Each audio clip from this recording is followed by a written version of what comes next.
ವಿಜಯನಗರದಲ್ಲೂ ನಿಯಮ ಮೀರಿ ಎಸ್ಐಆರ್ ಪ್ರಕ್ರಿಯೆಯನ್ನು ಮಾಡ್ತಿದ್ದಾರಾ? ಒಂದೆಡೆ ಎಸ್ಐಆರ್ ಫಾರಂಗಳು ತುಂಬಲಾಗುತ್ತಿದೆಯಾ? ಹೊಸಪೇಟೆಯ ಎಂಜೆ ನಗರದ ಸಮುದಾಯ ಭವನದಲ್ಲಿ ಎಸ್ಐಆರ್ ಪ್ರಕ್ರಿಯೆ. ವಿಜಯನಗರದಲ್ಲೂ ನಿಯಮ ಮೀರಿ ಎಸ್ಐಆರ್ ಮಾಡಲಾಗ್ತಾ ಇದೆಯಾ? ಒಂದು ಕಡೆ ಸೇರಿ ಎಸ್ಐಆರ್ ಫಾರಂಗಳನ್ನು ತುಂಬಲಾಗ್ತಾ ಇದೆ ಅನ್ನೋ ಆರೋಪ ಇದೆ. ಹೊಸಪೇಟೆಯ ಎಂಜೆ ನಗರದ ಸಮುದಾಯ ಭವನದಲ್ಲಿ ಎಸ್ಐಆರ್ ಪ್ರಕ್ರಿಯೆ ಸರಿಯಾಗಿ ನಡೆಯುತ್ತಿಲ್ಲವೆಂದು ಆರೋಪ. ಬಿಎಲ್ಒಗಳ ಕರ್ತವ್ಯದ ವಿರುದ್ಧ ಸ್ಥಳೀಯರಿಂದ ಆಕ್ರೋಶಗಳು ವ್ಯಕ್ತವಾಗಿದೆ.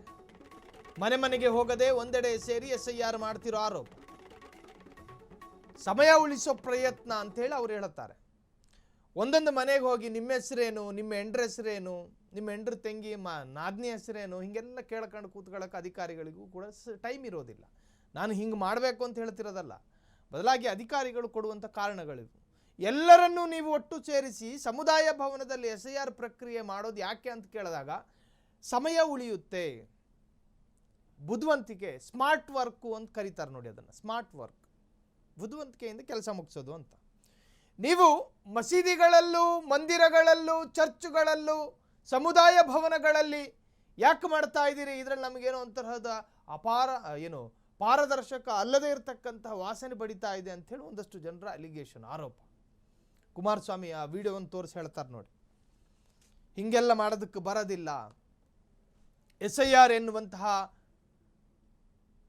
ಮತದಾನ ಪರಿಷ್ಕರಣೆಯ ಪ್ರಕ್ರಿಯೆ ಹಿಂಗೆ ಮಾಡೋದಕ್ಕೆ ಬರೋದಿಲ್ಲ. ಮಾಡಬೇಕಾಗಿರೋದು ಬೇರೆ ಥರ, ಡೋರ್ ಟು ಡೋರ್ ಹೋಗಬೇಕು. ನೀವು ನಿಮ್ಮ ಕಣ್ಣಲ್ಲಿ ನೋಡಬೇಕು ಮತದಾರ ಅಲ್ಲಿದಾನ ಇಲ್ವಾ ಅಂತ. ಆ ವೋಟರ್ ID ಚೆಕ್ ಮಾಡಬೇಕು.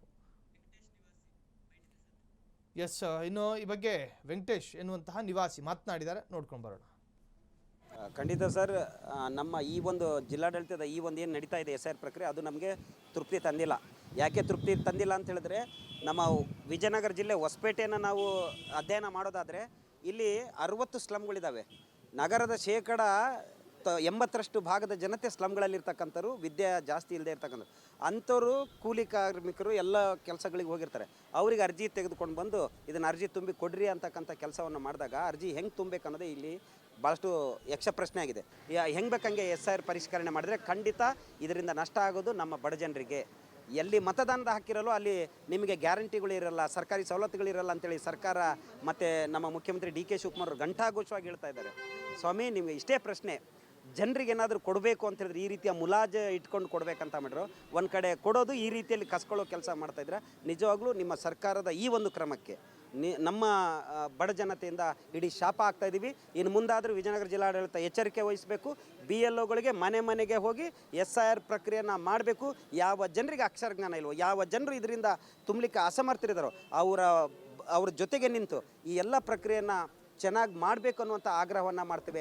ಇಲ್ಲವಾದಲ್ಲಿ ಯಾರು ಮತದಾನದ ಹಕ್ಕಿನಿಂದ ವಂಚಿತರಾಗ್ತಾರೋ ಅದಿಷ್ಟು ಮತದಾರರ ಹಕ್ಕಿನಿಂದ ವಂಚಿತರಾಗಿರ್ತಕ್ಕಂಥ ಎಲ್ಲರೂ ಕೂಡ ಬೀದಿಗಿಳಿತೇವೆ, ಹೋರಾಟ ಮಾಡ್ತೇವೆ. ತೀವ್ರ ಸ್ವರೂಪದ ಹೋರಾಟಕ್ಕೆ ನಮ್ಮ ಸ್ಲಮ್ ಸಂಘಟನೆ ಮುಂದಾಗ್ತದೆ ಅನ್ನುವ ಎಚ್ಚರಿಕೆಯನ್ನು ಸರ್ಕಾರ, ಜಿಲ್ಲಾಡಳಿತ ಮತ್ತು ಚುನಾವಣಾ ಆಯೋಗಕ್ಕೆ ನೀಡ್ತಾ ಇದ್ದೀವಿ. ಖಂಡಿತ ಸರ್. ಎಸ್, ಈ ಕುರಿತು ಹೆಚ್ಚಿನ ಡೀಟೇಲ್ಸ್ ಕೊಡೋದಕ್ಕೆ ವಿಜಯನಗರದ ರಿಪೋರ್ಟರ್ ಭೀಮರಾವ್ ಫೋನ್ ಸಂಪರ್ಕದಲ್ಲಿದ್ದಾರೆ. ಭೀಮಾ, ಒಂದು ಕಡೆ ಅಲ್ಲಿನ ಸ್ಥಳೀಯರು ಕೂಡ ಮಾತನಾಡ್ತಾ ಇದ್ರು. ಸೊ ಏನಿದೆ ಹೆಚ್ಚಿನ ಡೀಟೇಲ್ಸು ಈ ಪ್ರಕ್ರಿಯೆ, ಅಂದರೆ SIR ಪ್ರಕ್ರಿಯೆಯ ಬಗ್ಗೆ ಅಲ್ಲಿನ ಸ್ಥಳೀಯರು ಯಾಕೆ ಆಕ್ಷೇಪ ವ್ಯಕ್ತಪಡಿಸ್ತಾ ಇದ್ದಾರೆ? ಖಂಡಿತ ಸಾಹಿಲ್, ಏನಂತ ಹೇಳಿದ್ರೆ ಇವತ್ತು ವಿಜಯನಗರ ಜಿಲ್ಲಾಧಿಕಾರಿಗಳು ಏನು SIR ಪರಿಷ್ಕರಣೆಗೆ ಚಾಲನೆ ಕೂಡ ನೀಡಿದ್ದಾರೆ ಮತ್ತು ಪ್ರಚಾರ ಕೂಡ ಮಾಡ್ತಾ ಇದ್ದಾರೆ. ಆದ್ರೆ ಏನು BLOಗಳು ಏನಿದ್ದಾರೆ ಇವತ್ತು ಫ್ರೀಯಾಗಿ ಮನೆ ಮನೆಗಳಿಗೆ ಹೋಗಿ ಭೇಟಿ ಕೊಟ್ಟು ಆ ಅಪ್ಲಿಕೇಶನ್ ಫಿಲ್ಅಪ್ ಮಾಡಿ ಕೊಡುವಂತ ಕೆಲಸ ಸರಿಯಾಗಿ ಮಾಡ್ತಾ ಇಲ್ಲ. ಸ್ಪಷ್ಟವಾಗಿ ಸ್ಲಂಬೋರ್ಡಿನ ಮುಖಂಡರು ಕೂಡ ಆರೋಪ ಮಾಡ್ತಾ ಇದ್ದಾರೆ.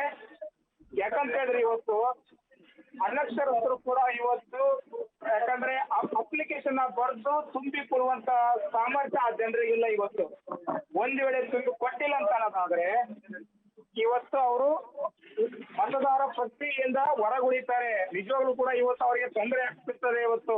ಹಾಗಾಗಿ ಈ ಜಿಲ್ಲಾಧಿಕಾರಿಗಳು ಸೂಕ್ತ ರೀತಿಯಲ್ಲಿ ಪ್ರತಿ ಮನೆಗಳಿಗೆ ಹೋಗಿ ಯಾರು ಅನಕ್ಷರಸ್ಥರು ಅವರನ್ನ ಹೋಗಿ ಫಿಲ್ಅಪ್ ಮಾಡಿ ಕೊಡುವಂತ ಕೆಲಸ ಆಗ್ಬೇಕು. ಇನ್ನೊಂದು ಗಮನಿಸುವಂತದ್ದು ಏನಂತ ಹೇಳಿದ್ರೆ, ಇಲ್ಲಿ ಒಂದೇ ಒಂದು ರೂಮಲ್ಲಿ ಎಲ್ಲಾ BLOಗಳು ಕೂಡ ಅಲ್ಲೇ ಅಪ್ಲಿಕೇಶನ್ ಫಿಲ್ಅಪ್ ಮಾಡಿ ಹಾಕ್ತಾ ಇದ್ದಾರೆ. ನಾವು ದೃಶ್ಯಗಳಲ್ಲಿ ತೋರಿಸ್ತಾ ಇದೀವಿ. ರೂಮಲ್ಲಿ ಕೂಡಿ ಇಲ್ಲೇ ಪರಿಷ್ಕರಣೆ ಮಾಡಿ ಅರ್ಜಿಯನ್ನ ಬಂದು ಕೊಡ್ತಾ ಇದಾರೆ ಇವತ್ತು. ಅಂದ್ರೆ ಈ ಪ್ರಕ್ರಿಯೆಯಿಂದ ನಿಜವಾಗ್ಲೂ ಮತದಾರರು ಯಾರಿದ್ದಾರೆ ಅವರು ವಂಚಿತರಾಗ್ತಾರೆ ಇವತ್ತು ಮತದಾನ ಇದನ್ನ ಜಿಲ್ಲಾಡಳಿತ ಸೂಕ್ತ ರೀತಿಯಲ್ಲಿ ಕ್ರಮ ಕೈಗೊಳ್ಳಬೇಕು ಮತ್ತು ಸಂಬಂಧಪಟ್ಟಂತ ಜಿಲ್ಲಾಧಿಕಾರಿಗಳು ಅಂತವರ ವಿರುದ್ಧ ಸೂಕ್ತ ಕ್ರಮ ಕೈಗೊಳ್ಳಬೇಕಂತ ಹೇಳಿ ಸಾರ್ವಜನಿಕರು ಕೂಡ ಒತ್ತಾಯವನ್ನ ಮಾಡ್ತಾ ಇದ್ದಾರೆ. ಸಾಹಿಲ್, ಥ್ಯಾಂಕ್ ಯು ಭೀಮರಾಜ್ ತಮ್ಮೆಲ್ಲ ಡೀಟೇಲ್ಸ್ಗೆ.